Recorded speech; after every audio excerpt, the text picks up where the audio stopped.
উপাচার্যবৃন্দ যারা এসেছেন, আরও যারা গণ্যমান্য শিক্ষক গুণীজন যারা রয়েছেন, সবাইকে আমি আন্তরিক প্রীতি জানাচ্ছি, শুভেচ্ছা জানাচ্ছি।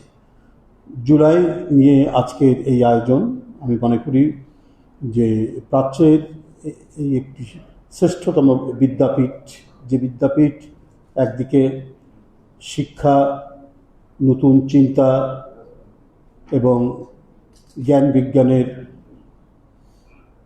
স্পর্শ নিয়ে যে প্রতিষ্ঠানটি, যে আলমা ম্যাটারটি গড়ে উঠেছে, সেখানে গণতন্ত্র, অধিকার, স্বাধিকারের এক অত্যুজ্জ্বল সংগ্রামী ইতিহাস এবং ঐতিহ্য রয়েছে। এবং জুলাই তার একটি অন্যতম পরিণতি এই বিশ্ববিদ্যালয়ের নেতৃত্বে, এখান থেকে যে তরঙ্গটি তৈরি হয় প্রথমে, সেই তরঙ্গটি ছড়িয়ে পড়ে সারা বাংলাদেশের বিশ্ববিদ্যালয়গুলিতে। 52 তাই হয়েছে, 62 তাই হয়েছে, 69 তাই হয়েছে, 90 তাই হয়েছে এবং জুলাই তাই হলো। এই একই পুনরাবৃত্তি এবং ঢাকা বিশ্ববিদ্যালয়ের যে নেতৃস্থানীয় ভূমিকা, সেটি অসাধারণ এবং অনন্য।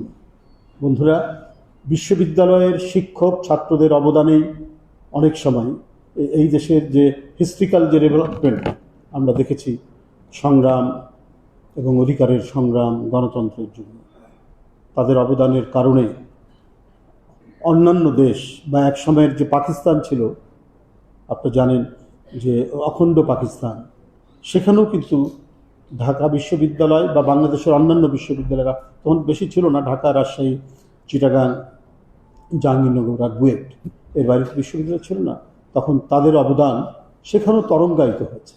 লাহোর এবং করাচি বিশ্ববিদ্যালয় থেকে ওই দিনই শিক্ষক এবং ছাত্ররা রাজপথে নেমে এসেছিল যেদিন ডক্টর জোহা হত্যা করা হলো রাজশাহী বিশ্ববিদ্যালয়ে 69-এর মুভমেন্টে।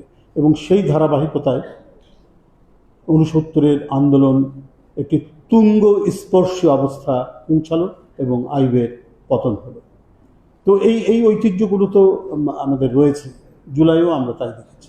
এবং তার পেছনের একটা মানে পশ্চাৎভূমি রয়েছে।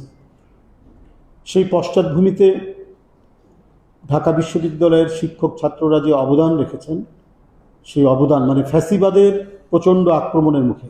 একটা জিনিস হচ্ছে যে পৃথিবীতে দেখা গেছে যে একনায়কোচিত শাসনেও বিশ্ববিদ্যালয়গুলি একটি কর্পোরেট স্বায়ত্ত শাসনের মানে ভূমিকা পালন করেছে, তাদের সেই মর্যাদাটা ছিল। কিন্তু ফ্যাসিবাদ যদি কায়েম হয় রাষ্ট্র কাঠামোয়, তখন ইউনিভার্সিটি ক্যাম্পাসও সেই ঐতিহ্যগত সাহিত্য শাসন ভোগ করতে পারেনি।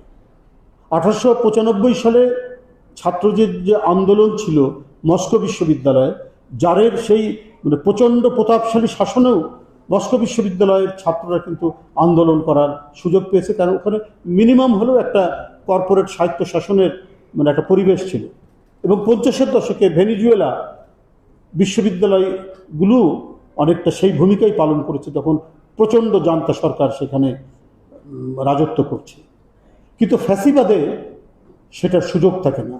ফ্যাসিবাদী শাসনে আমরা দেখেছি যে ইউনিভার্সিটি ক্যাম্পাস থেকে শুরু করে সমস্ত প্রতিষ্ঠানগুলো আক্রমণের শিকার থাকে এবং তাদের প্রতিনিধিরা সেখানে অবস্থান করে। আমরা সেই পরিস্থিতির মধ্যে এখানে আমরা লক্ষ্য করেছি যে ঢাকা বিশ্ববিদ্যালয় সহ সমস্ত বিশ্ববিদ্যালয় সেখানে প্রচণ্ড প্রতাপে ফ্যাসিবাদী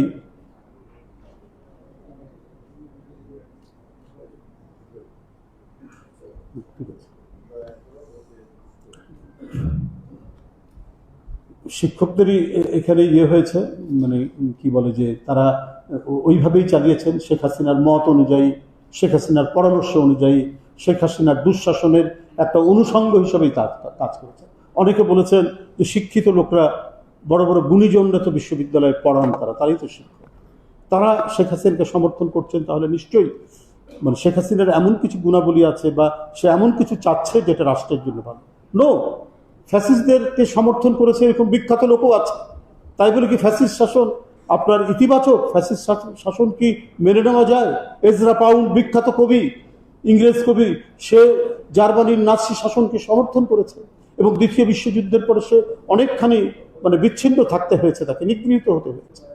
যে এজরা পাউন্ড অনেক বিখ্যাত কবি তৈরি করেছে এলিয়টের মতো কবি, ইয়েটসের মতো কবি, তার পোয়েট্রি যে পত্রিকা, সেই পত্রিকায় মানে যদি কোনো কবির কবিতা ছাপা হয় সে বিখ্যাত হয়ে যায়, তার মতো মানুষ সমর্থন করেছে। আরও অনেক বিখ্যাত গুণীজন তারা সমর্থন করেছে। এখন ইয়েরা যদি কি বলে বিশ্ববিদ্যালয়ে যদি অনেক বিখ্যাত পণ্ডিত শিক্ষক অনেকেই ছিলেন, আমি নাম বলতে চাই না, আমাদের শ্রদ্ধেয়, কিন্তু তারা সমর্থন করেছেন, মানববন্ধন করেছেন ডক্টর আনিসুজ্জামান রায়। তাই বলে কি শেখ হাসিনা সত্য, তার শাসন সত্য, তার গুম খুন রাজনীতির যে সংস্কৃতি তিনি তৈরি করেছিলেন সেটা সত্য? ডক্টর আনিসুজ্জামান আমাদের কনস্টিটিউশনের বাংলা করেছেন, কত কি ঘটনা, কিন্তু তিনি ফ্যাসিবাদকে সমর্থন করেছেন। এটা তো সমর্থন করা যায় না, এই দেশের মানুষ সমর্থন করেনি। ডক্টর মুর্শেদ হাসান খান একটা আর্টিকেল লিখেছিলেন জ্যোতির্ময় জিয়া, অত্যন্ত চমৎকার একটি আর্টিকেল। সে আর্টিকেলের জন্য তার চাকরি চলে গেল, অন্য কোনো কারণ না, কোনো কারণ দেখাতে পারেনি, কোনো কারণ দেখাতে পারেনি, অর্থনৈতিক দুর্নীতি বা অন্য কিছুই না। জ্যোতির্ময় জিয়া এই আর্টিকেলটা তিনি পত্রিকায় লিখেছেন, এই জন্য তার চাকরি চলে যেতে হলো। কিন্তু দেখবেন যখন হাসিনা কথা বলতো, তার বসংবদ বুদ্ধিজীবীরা কথা বলতো, ডক্টর জাফর ইকবালরা কথা বলতো, কি আপনার স্বাধীনতার চেতনা, কত কিছু বয়ান দিয়ে তাদের অন্যায়, অবৈধ এবং রক্তচোষার নীতিকে তারা সমর্থন করতে এই বুদ্ধিজীবীরা। ওবায়দ ভাই সুন্দর ভাই বলেছেন যে, ওবায়দ ভাই ঢাকা বিশ্ববিদ্যালয় ক্লাবের সভাপতি, আমরা প্রায় তারা দাওয়াত দিলে আসতাম, আমরা স্ত্রী সহ এসেছি ক্লাবে, তখন মুর্শেদের চাকরি নেই, এসছি একটা প্রোগ্রামের মধ্যে, মানে জাস্ট একটা খাওয়া দাওয়ার প্রোগ্রাম, ওখানে এসেছি। তার একদিন কি 2 দিন পর দেখছি আমাদের ছবি, মানে ওই সিসি ক্যামেরায় আমাদের ছবি ধারণ করা হয়েছে, সেটা টিভিতে দেখানো হচ্ছে, আমরা সেখানে বসে গোপন ষড়যন্ত্র করছি। আর ষড়যন্ত্র কি নিজের স্ত্রীকে নিয়ে করে নাকি? আর প্রকাশ্য জায়গায়, তাও ঢাকা বিশ্ববিদ্যালয়, সেখানে যে আমরা এখন ষড়যন্ত্র করছি, আমরা নাকি পদ্মা সেতুর নাট বল্টু খোলার একটা প্রচেষ্টা চালাচ্ছি। এই ছিল প্রকৃত অবস্থা।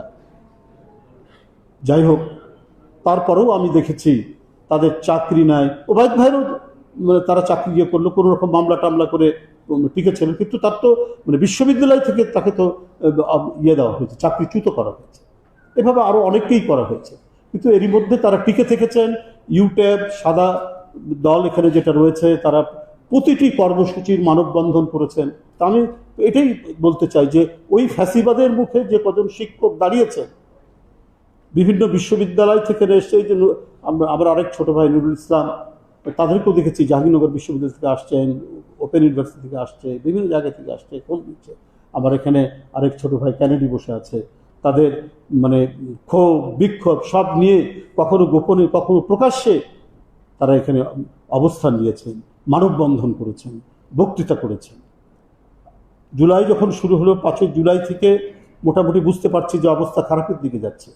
এবং আপনাদেরকে বলে রাখি, আজকে অনেক মানে নিজস্ব ক্রেডিট নেওয়ার চেষ্টা হচ্ছে, কৃতিত্ব নেওয়ার চেষ্টা হচ্ছে, কিন্তু প্রতিক্ষণে প্রতি মুহূর্তে ছাত্রদের যে আন্দোলন, সেটিকে সংহতি জানানোর জন্য লন্ডন থেকে আজকের প্রধানমন্ত্রী জনাব তারেক রহমান নির্দেশ দিতেন। আমার কাছে নির্দেশ দিতেন, আরেকজন দিতেন, যে প্রধান অতিথি বসে আছেন, তিনি হোয়াটসঅ্যাপে নানাভাবেই যেখানে তিনি গুম হয়ে আছেন ওখান থেকে ইয়ে জানাতেন, বলে দিতেন যে কি বলতে হবে, কি করতে হবে। এই কন্টিনিউ 5 তারিখ থেকে করলাম। 11 তারিখে আমার রুম ইয়েতে, আমাদের যে পার্টি অফিস, সেখানে একটা নাটক করলো। আমি 10:30 পর্যন্ত ওখানে স্টেটমেন্ট লিখে বেরিয়েছি। তারপরে দেখি গোয়েন্দা পুলিশ গিয়ে রেড করে সেখান থেকে মানে সেই কি বলে অস্ত্র উদ্ধার করছে। বলে ভাই, জীবনে কোনোদিন পকেটে একটা ব্লেড নিয়ে ঘুরিনি, আর আমার রুম থেকে অস্ত্র উদ্ধার করছে। তখন বুঝলাম যে সরকার এখন একটা টোটাল ক্র্যাকডাউনের দিকে তারা যাচ্ছে, তার উদ্দেশ্য খুব খারাপ।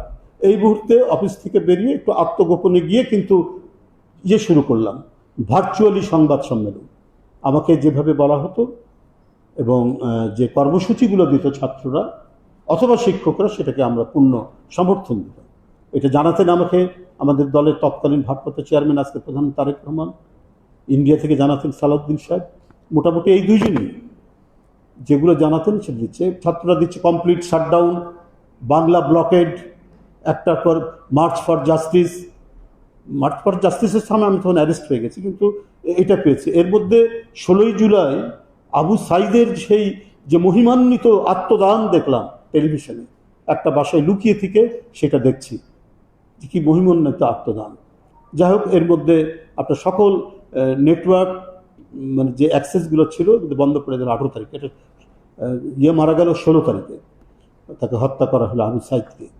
তো এরপরে যে কর্মসূচি ছিল প্রত্যেকটিতে বাংলাদেশ জাতীয়তাবাদী দল, বিএনপি সমর্থন জানানো হয়েছে, সংহতি জানানো হয়েছে, তীব্রভাবে জানানো হয়েছে। প্রত্যেকটার রেকর্ড সহ আমরা আছে, এবং আমাদের দলের যে সমস্ত ছাত্র সংগঠন এবং অন্যান্য যুব সংগঠন প্রত্যেকেই তারা রাস্তায় নেমেছে। না হলে 142 জন ছাত্র দলের ছেলে মারা গেল কি করে? এই ঘটনাগুলো একটার পর একটা হচ্ছে। 19শে জুলাই প্রথম বিএনপি কর্মসূচি দিল যে প্রেস ক্লাবে এখন একটা সমাবেশ হবে। আমি 12টার মধ্যে প্রেস ক্লাবে ঢুকে গেলাম যে আমি আগে যদি যাই তাহলে আমার কথা শুনে অনেকে আসবে। এটা ওরা গোয়েন্দা সংস্থা জানতে পেরে সাথে সাথে পুলিশ দিয়ে অ্যারেস্ট করে। যাই হোক, এই বিষয়ে আমি যাচ্ছি না। তারপর তো গেলাম কারাগারে গেলাম, ডিবি অফিসে আছি। তখন আর কোনো এমনি জাতীয় নেতৃবৃন্দের মধ্যে আর কেউ অ্যারেস্ট করেনি। রাত 3টার সময় দেখলাম নজরুল ইসলাম খান, একদিন পরে দেখছি আমির খসরু মাহমুদ চৌধুরী, তারপরে আমাদের আরও অন্যান্য শহীদুদ্দিন চৌধুরী, আইনি, আমিনুল হক, তারপরে আমাদের ডাক্তার ডোনার, ডাক্তার রফিক, মজনু, মানে ভরতে শুরু করলো। আর আমরা রিমান্ড খাটিয়ে যাই আসি, এই করতে করতে আমরা শুধু মনে মনে বলি যে এক দফার আন্দোলন দিচ্ছে না কেন? কোটা নিয়েই আমরা শুধু জেলখানার ভিতর থেকেই শুনছি কোটা মেনে নিচ্ছে হাসিনা, আবার হাইকোর্ট থেকে সুপ্রিম কোর্ট যাচ্ছে, সুপ্রিম কোর্ট আবার হাইকোর্টের রায় বহাল রাখছে যে কোটা থাকতেই হবে। এই দেখি খেলাধুলা চলছে নানাভাবে। যাই হোক, আমরা তখন মনে করলাম, আমি অ্যারেস্ট হওয়ার আগে আমাদের চেয়ারম্যান জনাব তারেক রহমান বলেছিলেন যে এই আন্দোলনটা এক দফার আন্দোলনে নিতে হবে। তো তার সাথে সেই আলোচনা এগুলো চলছিল। তারপর দেখলাম আমি জেলখানা থেকে 1 তারিখ বা 31 তারিখে ডক্টর সলিমুল্লাহ খান একটা মিটিংয়ে বললেন যে এখন এক দফার আন্দোলনে যেতে হবে, আমার যতটুকু মনে পড়ে আর কি। এর পরের দিনই দেখলাম যে ছাত্রনেতাদের মধ্যে থেকে এক দফার আন্দোলনের কথা বলা হলো এবং সেটা বিজয় হলো। যাই হোক, এই বিষয়টা একটু সামান্য এখানে উল্লেখ করতে হলো এই জন্যে যে আজকে অনেকে এটার কৃতিত্ব নিতে চাচ্ছেন, এক পেশে করতে চাচ্ছেন। বিএনপির নাকি, আমি যেহেতু এই দলটি করি তার কোনো অবদান নেই। তো তাহলে এই যে ঘটনাগুলো আমি সংক্ষেপে জানালাম, এর মধ্যে আরও বিস্তৃত বিষয়গুলো আছে। তো তাহলে কারা এটার সাথে করবে? সাধারণ ছাত্ররা নেমে এসেছে, এটা ঠিক। ছাত্র ছাত্রী, স্কুলের ছাত্র, প্রাইমারি স্কুলের ছাত্রছাত্রী, কলেজের ছাত্রছাত্রী, ইউনিভার্সিটির ছাত্রছাত্রী, সরকারি বিশ্ববিদ্যালয়, পাবলিক ইউনিভার্সিটির ছাত্রছাত্রী, প্রাইভেট ইউনিভার্সিটির ছাত্রছাত্রী, শিক্ষকরা প্রত্যেকেই নামছে এবং ছাত্রদেরকে ধরছে, ঢাকা বিশ্বের ছাত্রকে ধরছে, ওদেরকে শাহবাগ থানায় নিয়ে যাচ্ছে। শিক্ষকরা গিয়ে তাদেরকে ছাড়ানোর চেষ্টা করছে। এইসব ঘটনাগুলো আমরা জেলখানার ভিতর থেকে এগুলো সব আমরা অবলোকন করছি, আমরা দেখছি। একটা কোনো টেলিভিশনে দেখা যেত না, ঝিরিঝিরি পাওয়া যেত, কিছু কিছু চ্যানেল পাওয়া যেত, আমরা ওর মধ্যে দিয়ে দেখছি। তো আন্দোলন এই করতে করতে তুঙ্গে, কিন্তু মৃত্যু যে এত হয়েছে, এত ভয়াবহ আত্মদান এইসব মাসুম বাচ্চাদের, এটা জেল থেকে বেরোনোর পর জানলাম যে প্রায় 1400-1500 মানে ছেলে মেয়েদেরকে এইভাবে শেখ হাসিনা হত্যা করেছে। কত ভয়ঙ্কর, আগ্রাসী, রক্তপিপাসু হতে পারে একজন ফ্যাসিস্ট, আমরা তার নমুনা দেখলাম এখানে। তো সুতরাং